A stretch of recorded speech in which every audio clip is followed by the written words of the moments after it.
Hello, welcome to another episode of In the Trenches with Gang Green. I'm your host, Bubbs. Today is Tuesday, May 21st. Hopefully everybody is having a good day so far today. We've got a lot to discuss in the world of the New York Jets. If you're a Jet fan today, you're feeling really excited. You kind of have that feeling of where you could just wish you could push a button to get to week one against the San Francisco 49ers, because Aaron Rodgers and the rest of the New York Jets were out there this afternoon at OTAs. It was the second OTA practice, the first open to the media. So we got to see live numbers, live reaction from Aaron Rodgers and the New York Jets, offense, defense, all of it today at Florham Park. So we'll break it all down. Couple guys spoke to the media. Saleh spoke to the media. We'll break down Rodgers' performance because it was a very good one in his second OTA practice of the 2024 phase 3 of the offseason. So a lot to get into today. This is episode 309 of the In the Trenches with Gang Green podcast. I thank you as always for joining me today. As always, make sure to please like and subscribe, setting a goal of 1,000 subscribers by week one, Jets Niners on Monday Night Football. So make sure to hit that subscribe button. I appreciate all the support. As always, we'll have a lot more content coming your way. Things really start to ramp up. We'll have OT episodes up very frequent here on the channel, both on YouTube and, of course, all across all audio podcast platforms. And then coming up here, you got mandatory minicamp in June. Then you have that 40-day break. And then once training camp starts, we'll have pretty much daily episodes recapping every single day of training camp. So really here over the next couple months, the content is going to be coming out very hot. It's going to be very frequent and an exciting time to be a football fan. We'll also have our player preview series that'll open up probably right around when training camp begins. 2 players every Monday, Wednesday, Friday up until week one, where we'll preview the player, break down what to expect out of them this upcoming season. So definitely stay tuned for that. We've got a lot to discuss. We got a lot going on here in the next couple months. So exciting time to be a football fan, especially a Jets fan, because you got a good look at Aaron Rodgers, a healthy Aaron Rodgers this afternoon out at Florham Park, one Jets drive. So we'll break down some of the housekeeping things, I guess, if that's where you want to put it first. We'll get into what Robert Saleh had to say. We'll get into some injuries, some attendance numbers, and then we'll break down Rodgers' performance, and we'll wrap things up with some comments from Rodgers. The coordinators and Sauce also spoke to the media this afternoon as well. So we'll start with Saleh. What was confirmed a couple weeks ago during rookie minicamp was confirmed again today, and that is Rodgers is, quote, doing everything in practice. So rookie minicamp, when that came around a couple weeks ago, Saleh had said that he expects no restriction on Rodgers once May 20th, which was the first day of OTAs yesterday, comes around, once phase 3 of the offseason begins, and that does come true. Rodgers has no restrictions. He's out there doing everything. He feels healthy. He's ready to go. So really good to see. Really good to see him back out there. So basically Saleh just confirming what he had said a couple weeks prior, and basically confirming what we all had expected going into phase 3 of the offseason. A couple other injury notes. Mike Williams and AVT are not cleared yet for football activity. They are still rehabbing. It'll be interesting to kind of see how their timelines end up working out. They will probably be more training camp guys, hopefully ramp up enough time to get ready for the regular season, especially for a guy like Mike Williams coming off of a major injury in the torn ACL. Tyron Smith and Olu Fashanu, Saleh mentioned how they both were out there practicing today, so that was a good sign. Of course, Tyron Smith, they'll manage his reps, they'll limit his reps during OTAs, even during training camp. Expect them to limit his reps, rightfully so, because he's older, he's a veteran, hasn't played a full season since 2015, got a lot of miles on, so it's smart to kind of limit him, get the younger guy, get Fashanu more reps. It was also good to see Fashanu out there because if you remember, Fashanu was limited during rookie minicamp, the 3-day rookie minicamp at the beginning of this month, due to a hamstring injury that he dealt with running the 40-yard dash at the combine. So he's fully healthy. He's good to go. He was out there this afternoon.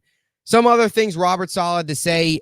This was something that was brought up, and I was kind of interested to hear this about why the New York Jets chose the late season bye week as opposed to the bye week after week or the bye week after week 5, which would have been after the London game, because NFL teams get the option when they play in London or play overseas to get a bye week the next week. They can either take the bye week the next week, which in that case for the Jets would have been week 6, or they can not take that bye week, and that bye week would be placed later on in the season. So the New York Jets elected to, as we know, they didn't take the bye week, and their bye week's in week 12. So it's a late bye week, especially when you look at all the short weeks that the New York Jets are playing on, 3 games just to open up the season in 11 days with the Monday night game, then the Sunday game, and the Thursday night game. So 3 games in 11 days to open up the year. And then you've got the London trip. Then you got a Monday night game. Then you got to turn around with another Sunday game. Then you have a Thursday game, another Thursday game mixed in. So the Jets have a lot of short weeks that they're working with really through the first 11 weeks of the season, 7 of those standalone games. So Saleh was asked today why he didn't take the bye week at week 6 after the London game. And he said how they wanted the bye week later in the season, and also felt, early in the season, they had that Thursday night game against New England, which gives them a mini bye. After that, they will then face the Denver Broncos a week later. So they'll kind of have basically 10 days off. They'll have that weekend off. Thursday night games provide that mini bye week. And also mention how it's kind of like trying to split the season half and half, where late in the year, you're more banged up. It's better. Oftentimes, it's better to have a bye week late in the season where you can reset mentally, physically. You're usually banged up at that point. And then right when the bye week ends for the Jets, that first week post-bye, New York will officially begin December 1st football. December 1st, that Sunday game against Seattle, will officially mark the first game in December. And December football is a whole nother monster. And ideally for the Jets, that's the start of a deep playoff run. That's the start of a playoff push where they're healthy, they're ready to go, they're rejuvenated coming out of their bye week. So you kind of definitely understand that standpoint from Robert Saleh as to why they chose a later bye week. And yeah, they got 2 Thursday night games. While Thursday night games stink, and even Rodgers said it today, Thursday night games stink from a perspective of having to play Sunday and then play Thursday again.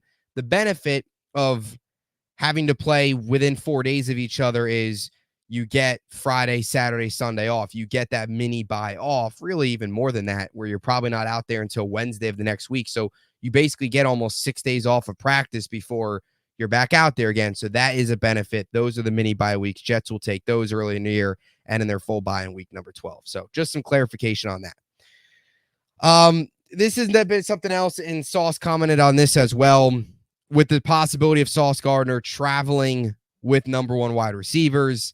Saleh didn't say a whole lot on it. He basically said it's a possibility. This was something I think was talked about a little bit last year and is talked about again this year. The Jets have a lot of trust in DJ Reed. They have a lot of trust in Michael Carter in the slot to cover the opposing teams' best cornerbacks when they are not lined up on Sauce's side. But even though those 2 players are great, Sauce is by far the best corner, I believe, in the NFL. We all believe in the NFL. And you kind of would like to see him. A lot of people would like to see him travel with guys, especially at times last year where, at times where the Jets defense maybe would be struggling, or in a game where when they're not on Sauce, they're making plays, they're doing well, whoever that number 1 receiver is. At times you would have liked to see the Jets in the past, really the past 2 years, have Sauce travel with a number 1 receiver, especially if he has a history of shutting that guy down. So we'll see if the New York Jets do it. Saleh has always talked about how he doesn't want to mess with the scheme. He always mentioned how it messes with the system a little bit if Sauce moves from one side to the other, or travels, I should say, as opposed to staying on one side. But it'll be interesting. I don't really know what to expect from Sauce traveling this year. I don't think it's something the Jets really, really want to do. I think they want to stick with kind of what they've done because, as the saying goes, if it ain't broke, don't fix it. The Jets have had one of the best cornerback cores in the NFL, and now all of a sudden, if you're trying to change something, does that affect the other players? How does that all work out? I don't know.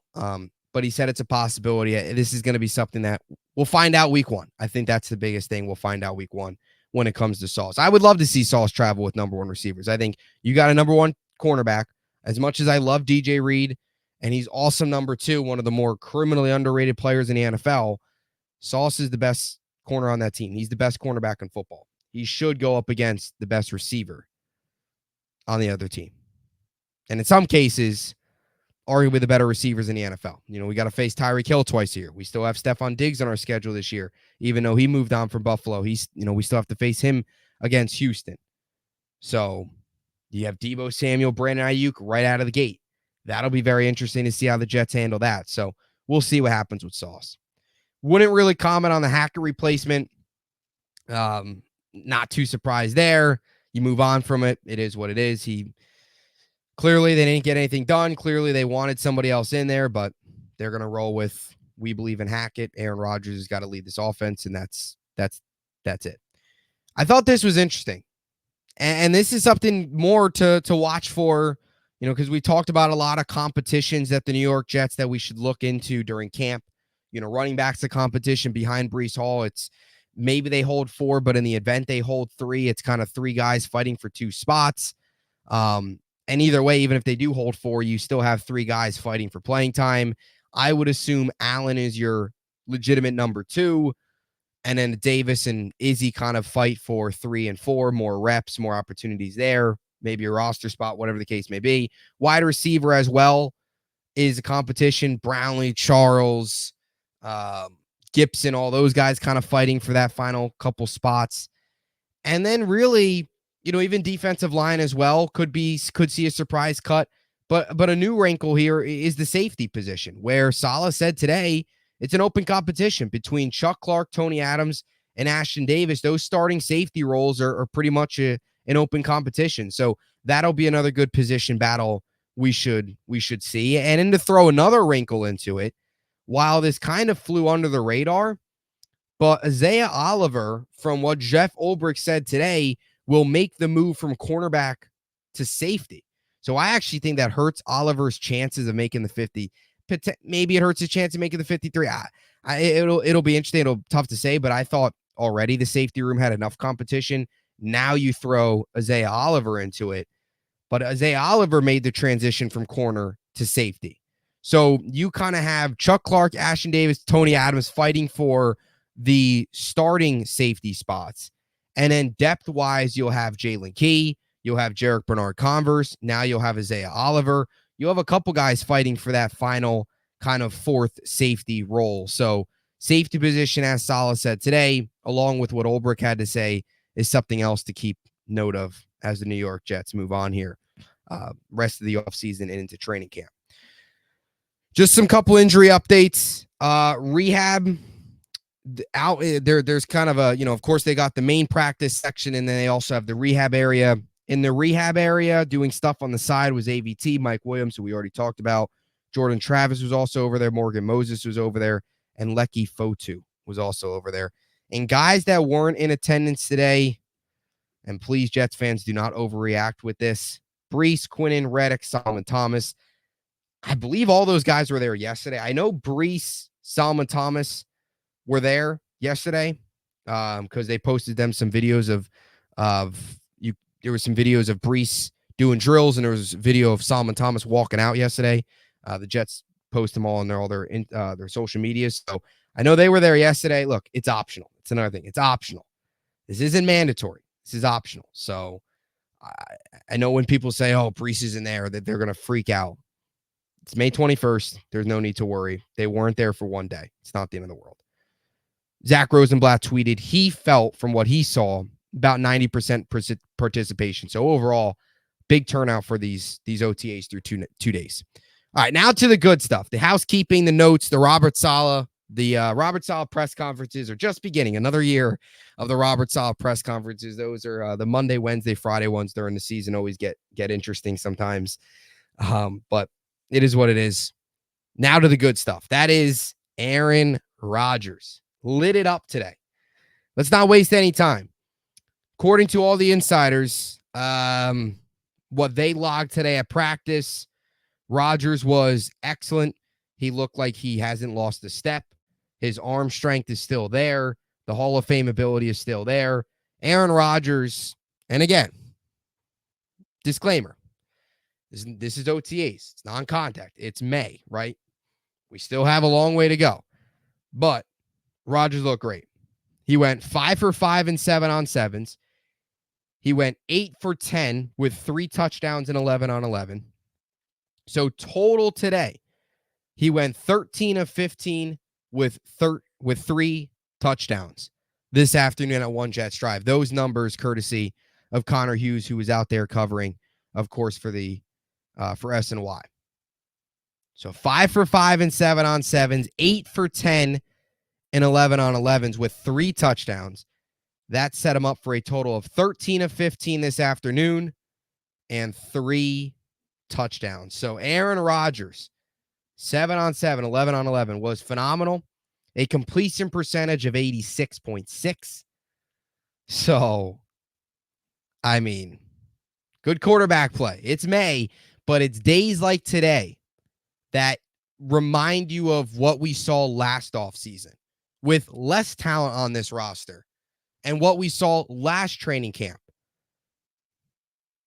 You know, I saw twice in person. What we saw from Aaron Rodgers was special during training camp. It was something we haven't seen in a very long time as Jets fans. And now here we are, fast forward a year later. It's been a long 9 months. But we're back to that feeling of, man, get me to week number 1. Because Aaron Rodgers looked great today. And if you're an opposing fan and you're saying, oh, you're stupid for overreacting something, look, Jets fans, we have all the right in the world to get fired up for this.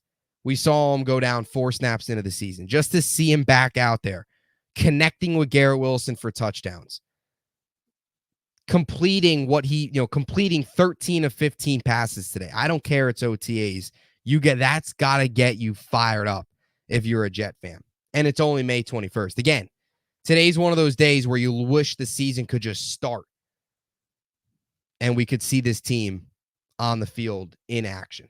It'll come soon enough, Jet fans. Those 3 touchdowns that he threw, one of them went to Xavier Gipson, so a good start to camp, good start to OTAs for him. He's in a little bit of a battle. I would be shocked if I think Gibson's going to play a role in this team. He'll probably still be the punt returner, kick returner.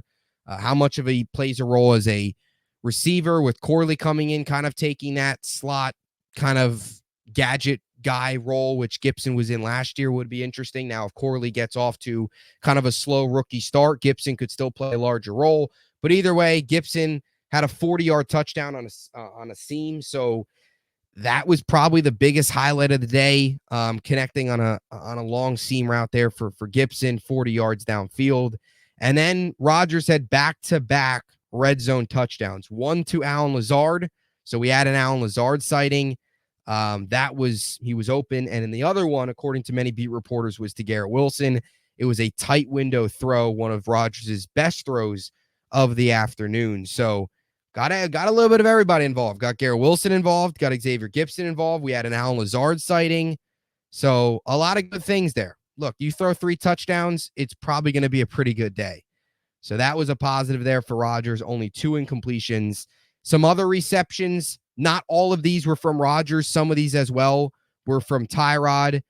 Garrett Wilson had other receptions minus just the touchdown. Lazard also had other receptions minus just the touchdown. Valladay, who is, it still seems like kind of still fighting for potentially a running back spot. Xavier Valladay also had a reception this afternoon. Kenny Yeboah had a reception. Irvin Charles got involved. Xavier Gipson also had another couple catches minus just the touchdowns.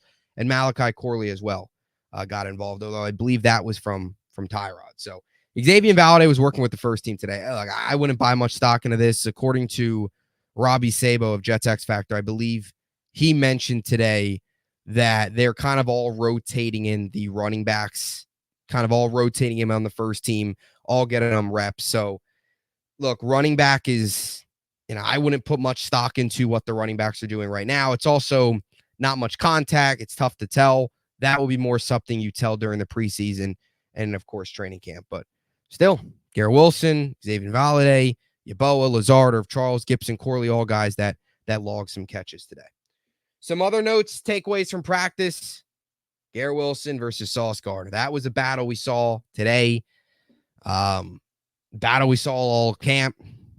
And it's a battle you're happy is back because they help make each other better. They help get each other better. They are excellent one-on-one together. Two great players that are kind of just all about mastering their craft, all about getting better.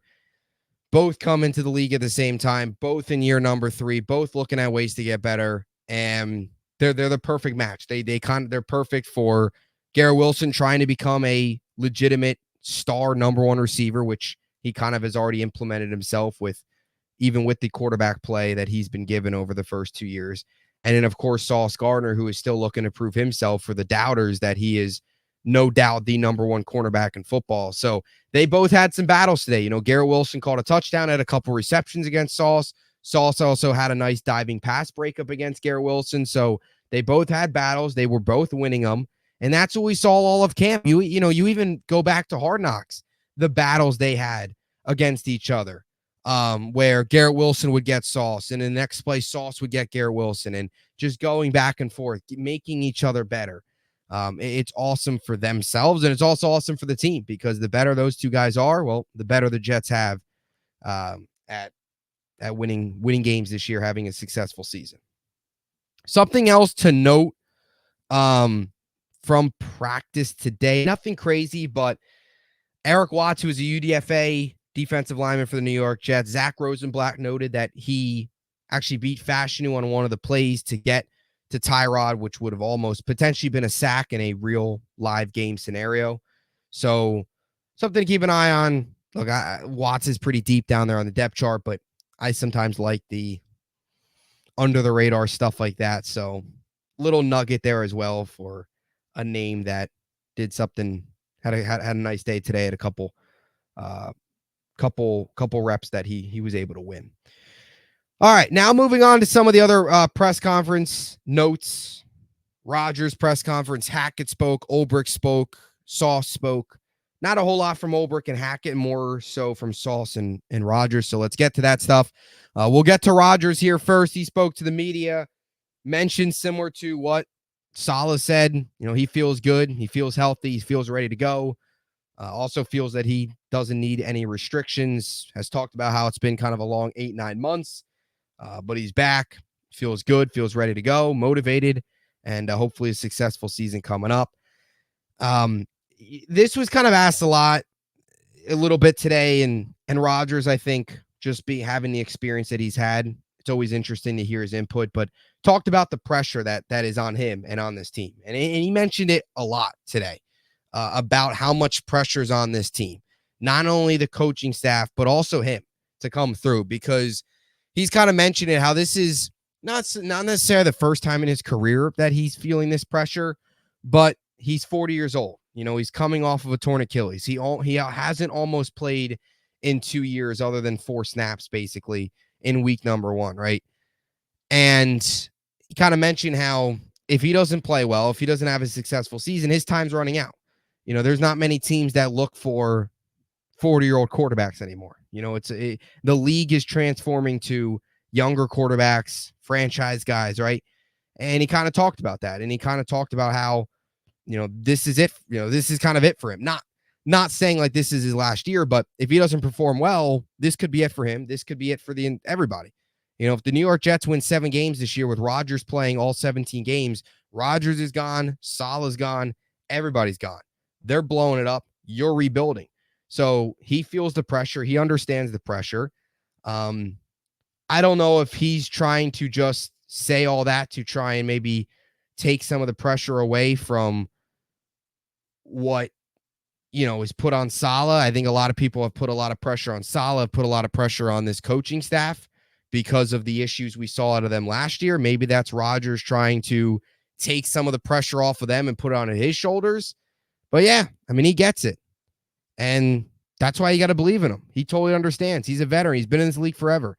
He understands what it's going to take. He understands what he needs to do and what this team needs to do to not have this last decade plus repeat itself where they miss the playoffs for another year.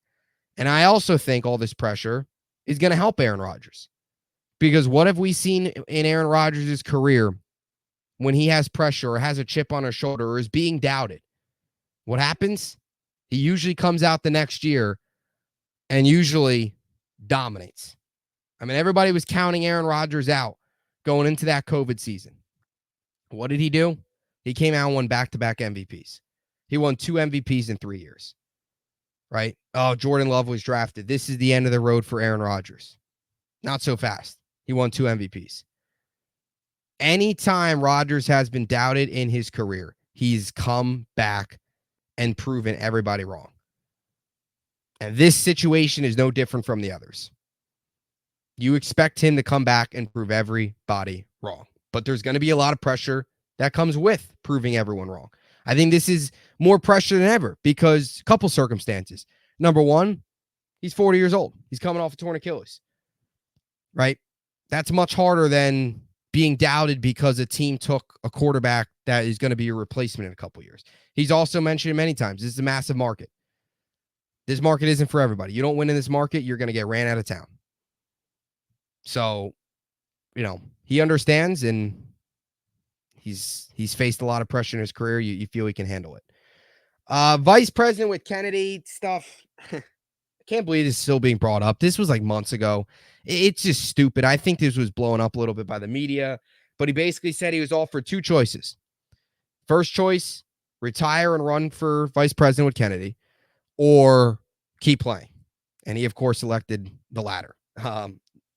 Shocking. He was out there at OTAs today. So, I don't know. The vice president with Robert Kennedy stuff, I don't know. I always felt that was kind of blown out of proportion by the media. I don't think he was actually ever debating running with him. I mean, I think when he was probably presented those 2 choices, he probably immediately said no. But here we are. Rodgers is still a New York Jet, so that's all that matters. He talked about how Saleh has been more involved in the offense, which I thought was interesting. And I think this is something that Jets fans would have wanted to see from Saleh a little bit more, or at least just Saleh in general, not so much game plan wise, but at least talking to the offense. I mean, how many times have we seen over Saleh's first 3 years as a coach not talk to the offensive side of the football, or when the offense is struggling, just stand there on the sideline with a blank stare and not do anything? So I'm actually kind of glad a little bit to see that he is being involved maybe a little bit more on the offensive end. Maybe he realizes that, hey, Nathaniel Hackett's not any good, and I should maybe try and help, be more of a CEO type coach, which is what we thought we were getting in Saleh, where he kind of listens to both sides of the ball and holds both sides of the ball accountable, not just a strict defensive-minded coach where you rely on your terrible offensive coordinators to take care of business on the offensive side. So maybe Saleh is starting to finally learn that, hey, maybe I should pay attention a little bit more on the offensive side of the football, because clearly the offensive coordinators that I have brought in are simply not good enough. And maybe I should be more of a CEO head coach, which is why I was brought here. Not to compare Saleh to Parcells, but Parcells was that CEO type coach that listened to both sides of the ball, that held both sides of the ball accountable. Saleh was supposed to be that. He hasn't been. Maybe we see a little bit of a change this year. I don't know. But that was something I thought was interesting. Rodgers has liked some of his input. Also, I thought this quote kind of sums up probably what Rodgers is feeling. And he played it down a little bit about the motivation and all that stuff. He kind of said how there's always motivation, especially my age. You're always trying to prove yourself that you're not an old head that's washed up and that nobody wants you anymore. But you could tell Rodgers, because he said last year how hungry he was, right? Everybody thought he was done in Green Bay. And, missing the playoffs, losing to the Lions at home for a chance to go to the postseason. Everybody counted him out going into last year. And now it's more than ever because he tore his Achilles. He's another year older, right? And he said this. I thought this quote was kind of probably pretty fitting. I have a lot of motivation. I don't want to go out as a bum. That's what he said. It's true. He's going to have a lot of motivation. This is probably the most motivated. He might not say it, but this is probably the most motivated he has got to be. How motivated he was last year, hearing all the hate. Then he goes down 4 plays in, and all he hears during his process is all the hate of, he's going to get hurt. He's rushing his comeback. All of that nonsense. And now here he is, OTAs, and you're still going to hear it. He's got to be more motivated than ever. And I think that showed today. He said how he likes what he sees in Tyron Smith. Kind of joked that Tyron Smith is pretty built, muscle-wise. I think he called him chiseled a little bit, definition-wise.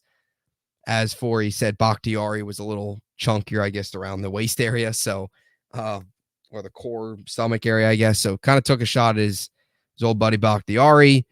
And then also mentioned how Tyron Smith, not only does he like what he's seen out of him, but he's also liked what he's seen out of both Moses and Smith helping the young guys. He mentioned how today he saw Tyron Smith helping Fashanu out, and then he also saw Morgan Moses talking to Carter Warren about technique, just dropping knowledge on those guys. And I think that's something, too, that is so important that we have to realize about Tyron Smith and Morgan Moses. Not only what they bring on the field when they're healthy, but what they're going to be able to bring off the field, where you have Fashanu being able to look up to one of the best tackles to ever play the game. And then you have Carter Warren being able to look up to a very solid pro in Morgan Moses, who's carries himself the right way on the field and off the field. It's perfect. So I think that's something that Rodgers mentioned today, and I think something else that Jets fans have got to realize, not only what those guys are going to provide on the field, but also off the field, helping those young guys behind them when you look at the two deep offensive line depth chart. All right, now on to the man of the hour. I'm just kidding, but that's Nathaniel Hackett. Talked about learning from last year. I don't know how much he'll learn. Look, we know what Hackett's role is. Give the play to Aaron Rodgers just for him to change it at the line. He had this quote to say about the reports on his job status and the Jets looking to replace him. He said, quote, "I don't know what those reports are, and I don't know where their sources came from. I know what happened with us, and it was great. We had a lot of conversations and got to talk with a lot of different people. It's that simple. It's already been addressed." So clearly there was something going on, whether it was actually his replacement or if it was some other advisor they were going to bring in to kind of watch over or help him out. Whatever it was, there was clearly something involving him and bringing somebody else in to assist him or replace him. I don't know, but clearly there was something. You know, you'll never hear it completely from Saul or Hackett. They'll just kind of roll on with it, but that was that. That was the extent of there from Hackett. He also said this, which is like, wow, eye-popping. He said they need to find a way to get the ball into Corley's hands. I would hope that is a need. I would hope so. You better find a way to get the ball in his hands. He also feels that Salah still believes in him. So not a whole lot from Hackett. Look, I think all Jets fans don't really need to hear from Hackett much, but that's what he had to say there. On to Jeff Ulbrich. Talked about how he feels just from a couple days here in this offseason as a whole, Ulbrich mentioned that he feels Will McDonald has grown a lot mentally as a football player in terms of preparation, in terms of kind of just mentally how he's grown from last year to this year. He feels has been impressive. So hopefully we see a nice year to leap from Will McDonald. As I talked about earlier, Ulbrich also said that Isaiah Oliver is moving from cornerback to safety, so adds more competition to that safety room that was already very, very competitive. And then, again, just mention how much he loves Malachi Corley. You know, and Ulbrich is a guy that is probably a big reason the New York Jets have Malachi Corley right now. And that was something that was huge, was Ulbrich coaching at the Senior Bowl. He coached Corley. He saw him there. He was able to get him behind the scenes. He was able to talk to him. He was able to see what he was like both on the field and off the field. And I think big reason why Corley's a New York Jet is because of Ulbrich and the scouting that he was able to do at the Senior Bowl. So, you know, gushed at Corley again, just about just not only his skill and stuff, but also the way he carries himself. I think Corley's a very humble guy, has had a little bit of humble beginnings. And now he's here with the Jets looking to play a pretty large role with Aaron Rodgers. Now on to Sauce Gardner. A couple notes from him. He said, quote, "I'd like to call myself one of the best in the game, if not the best." He also said how he feels the other best corners are DJ Reed and Michael Carter II. Look, I think if you look at the New York Jets and you look at their cornerback room, they've got 3 top 10 corners. I think maybe call me biased. Statistically, though, Sauce is the best cornerback in football. I don't think there's much debate. I think people that say Sauce isn't the best cornerback in football are just haters. They don't like him. That's personally me. And I also think Michael Carter II is the best slot corner in football. And I think a lot of people would agree with that. I think a lot of people hate Sauce. There's a lot of people that'll hate players when they're good just because they're good and whatever. But, it is what it is. Sauce, yeah, whether or not he moves this year, it'll be interesting. He kind of mentioned that, how he'll do whatever helps the team win, but he did say how he would like to travel. So we'll see what happens, but Sauce is the best cornerback in football. I get so frustrated when there's fans out there that are like, oh, no, he's not. He's overrated. It's like, what? It's like, just stop hating. If you're unbiased and you look at it from an unbiased vantage point, Sauce Gardner is the best in football. It's not much of a debate. The guy made history. He's the first cornerback in NFL history since the merger to win, or to get all pro, I should say, in back-to-back seasons as a corner. That's very hard to do. He was a first-team all-pro in back-to-back seasons. On top of that, him and Breece Hall, or Garrett Wilson, rather, won Offense and Defensive Rookie of the Year. Just the third pair of teammates to do so in NFL history, or were the second pair, and then we're the third. Now, I believe, third pair. Now I think there's four with Stroud and Will Anderson winning it last year. But Sauce Gardner's a monster. He's a beast. Phil Rogers is the same guy. And from what he's seen at practice, from what he saw last year, too, when Rogers was doing some scouts team stuff, and also feels that they can win a championship with the roster currently in place, which you remove the Jet logo, you remove the same old Jets, you remove all that stuff. You look at this roster, they are one of the best in football. And I don't think there's much debate in that. All right, day 2. That's OTAs in the books. OTA update. We'll have many of these coming your way. The rest of OTAs, of course, in a mini camp. And in training camp, we'll have a lot more content as well coming your way, and everything in between from there. Obviously, it's only May. Don't want to jump too far until late July, but a lot to be excited about if you're a New York Jet fan, because the New York Jets are back out there on the practice field. Phase 3 of the offseason has begun. You could start to smell football in the air. You could start to envision the Aaron Rodgers to Garrett Wilson touchdown, what we saw last year in the preseason game against the New York Giants. You could start to envision that with a healthy Rodgers in the regular season. So that'll do it for an episode of In the Trenches with Gang Green. As always, make sure to please like and subscribe. Appreciate you all as well who listen on all the different audio podcast platforms. We'll have a lot more content coming your way. Stay tuned. As always, JETS, Jets, Jets, Jets. Thanks for watching.